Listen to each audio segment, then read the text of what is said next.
Welcome to Nasdaq Trade Talks. I'm Jill Malandrino, global markets reporter at Nasdaq.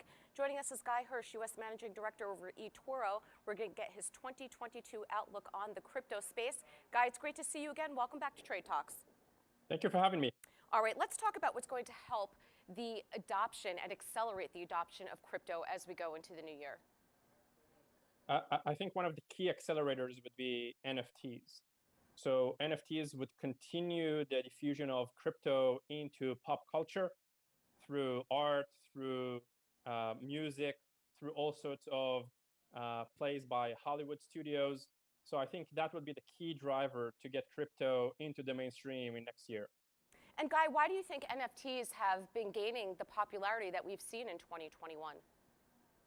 I think suddenly you've seen basically a transformation in how artists can monetize their art and gain access to their audience. So instead of having the traditional intermediaries and tastemakers defining what is valuable and what is not, now it's fully democratized. You have communities on Discord, on Twitter, being kind of congregating around whatever concept or whatever art they like and bring the artist to the forefront while maintaining an opportunity for the artists to continue to make money on their creation, even through resale. And I think that is a dramatic transformation in how artists can sustain themselves, grow, and reach new audiences.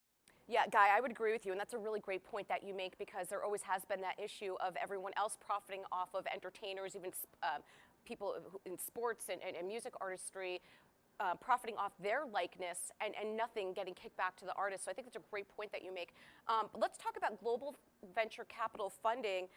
Reached an all-time high of $6.5 billion in the third quarter, according to CB Insights. Do you expect that trajectory to continue with VC interest?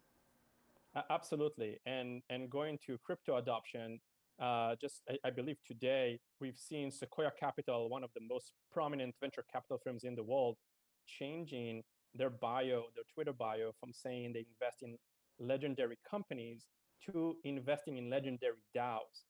That is a dramatic shift in venture capital, and that other VCs will definitely take point to the fact that Sequoia Capital is now investing. Their goal is to invest in DAOs as opposed to companies. Right. It's kind of reminiscent of adding .com on and then blockchain even just a few years ago, but to see it become mainstream like that certainly is encouraging for the space. Guy, outside of NFTs and VC, what else are you watching for crypto as we go into 2022? I think one of the key aspects or talking points will be regulation. This would continue to stay with us both in the US and globally. I think we would continue to see nation states trying to come to terms with what is going on and how to best approach this. There's a lot of chatter about stable coins.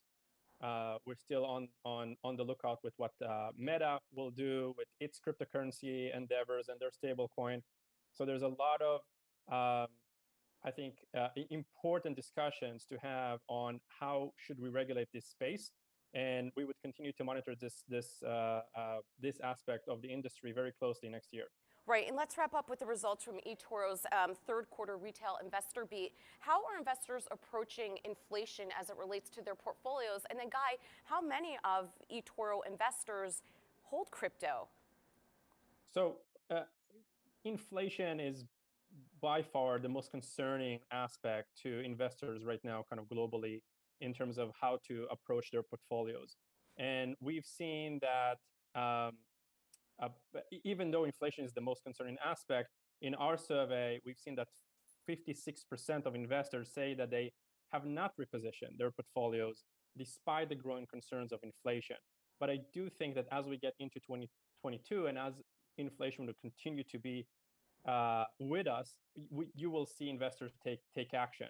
As it relates to crypto holders, in our survey, and this is a global survey, meaning not just investors on eToro, but globally, the sample we're looking at are investors at large, retail investors at large. 24% said they hold crypto in their portfolios, and the number at eToro specifically, obviously, because we're an evangelist of crypto, is much higher. Right. All right, Guy, appreciate the insight as always. Thanks for joining us on Trade Talks. I'm Jill Malandrino, global markets reporter at Nasdaq.